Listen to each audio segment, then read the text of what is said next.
ଓହୋ। ଆରେ ସୁଶାନ୍ତ କ'ଣ ହେଇଛି? ଆଉ ତୁ ଏତେ ଟେନସନ୍ ଭଳି ଜଣା ପଡ଼ୁଛୁ। କ'ଣ ହେଇଛି ମାନେ ସବୁ କ'ଣ ଘରେ ଏଡ଼ିକି ବକଟେ 2 ବର୍ଷର ପିଲା ସେ ମୋବାଇଲ ପାଇଁ ଯାହା ହଉଛି। ଓ ଆମ ରୁଦ୍ର ତ? ହଁ ବା, ଖାଇଲେ ମୋବାଇଲ, ପାଠ ପଢ଼ିଲେ ମୋବାଇଲ, ଶୋଇଲେ ମୋବାଇଲ, ରାତି 12ଟା 1 ବଜେଇ ଦଉଛି ମୋବାଇଲ ସବୁ ଦେଖି ଛୁଆ ଦେଖି। ପୁରା ଏଇନା, ସବୁ ଛୁଆ ଏଇନା ସେଇଆ। ଆମେ କହୁଛୁ ଶୁଣୁ। କି କହୁ ସୁଶାନ୍ତ ରେ ତୋ ଦୁଃଖ ଯନ୍ତ୍ରଣା, ଏ କାନକୁଆ ଯନ୍ତ୍ର ଗୋଟି ଜଗତକୁ କଲାବଣା। ଆଉ କୁହୁକ ମନ୍ତ୍ର ଜାଣେ ଏ ମୋବାଇଲ ଗୋଟା, ସୁମଧୁର ସମ୍ପର୍କରେ ପକାଇଛି ଭଟା।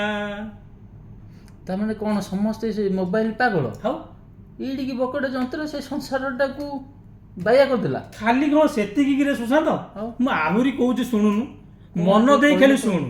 କୁହ। ଆଉ ଭଲ ଠାରୁ ମନ୍ଦ ଗୁଣ ବଢ଼ି ବଢ଼ି ଯାଏ, ନିର୍ଭର କରେ କିଏ କେମିତି ଚଳାଏ। ଆଉ ପିଲାଙ୍କର ଅଳି ଯାହା ଦମ୍ପତିଙ୍କ ସୁଖ, ଆଜି ବାପା ମା ମାନେ ତାଠାରୁ ବିମୁଖ। ସୁଶାନ୍ତରେ ତାଠାରୁ ବିମୁଖ। ଠିକ। ହେଲେ ଆଉ ପଦେ ଅଛି ଶୁଣୁ।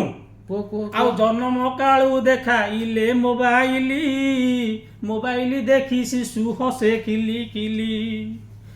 ଆଉ ବଡ଼ ହେଲା ଯେଉଁ କଲା ମୋବାଇଲ ସାଥୀ, ତାହାରି ସାଥିରେ କଟେ ତାର ଦିନ ରାତି। ସୁଶାନ୍ତରେ ତାର ଦିନ ରାତି। କହିଲ ବାବୁଲାଇ, ତମ ଘରେ ବି ଏମିତି ଛୋଟ ପିଲା ମୋବାଇଲ ଦେଖିକି ପାଗଳ ହଉଛି ନା? ଆବେ ସେତିକି ନୁହେଁ, ଆଉ? ଆହୁରି ଅଛି ଶୁଣୁ। କୁହ ତ। ଆଉ ଅଜାଇ ଜେଜେ ବାପା ଜେଜେ ମା ସ୍ନେହ, ମୂଲ୍ୟହୀନ କଲା ସବୁ ମୋବାଇଲ ମୋହ। ଆଉ ପିଶାଚୁଣି ପ୍ରାୟ ଏହା ଘାସିଛି ସଭିଙ୍କୁ, ଆଉ ଦୋଷ ଦେବା କାହିଁ କହ ଆମ ଛୋଟ ପିଲାଙ୍କୁ। ଆଉ ବାପା ମା ମାନେ ଯଦି ନ ହେବ ଚେତନ, ପଥ ଉଡ଼ି ବାଟ ଅଣା ହେବେ ସନ୍ତାନ। ହଁ ହେବେ ସନ୍ତାନ। ଠିକ। ତାମାନେ ସବୁ ବାପା ମା ମାନଙ୍କୁ ମୋର ନିବେଦନ, ନିଜ ପିଲାମାନଙ୍କୁ ମୋବାଇଲ ଭଳି ଏକ ରାକ୍ଷସ ଠାରୁ ଦୂରେଇ ରଖନ୍ତୁ।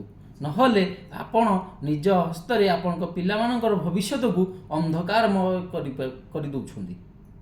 ଜୟ ଜଗନ୍ନାଥ। ଜୟ ଜଗନ୍ନାଥ।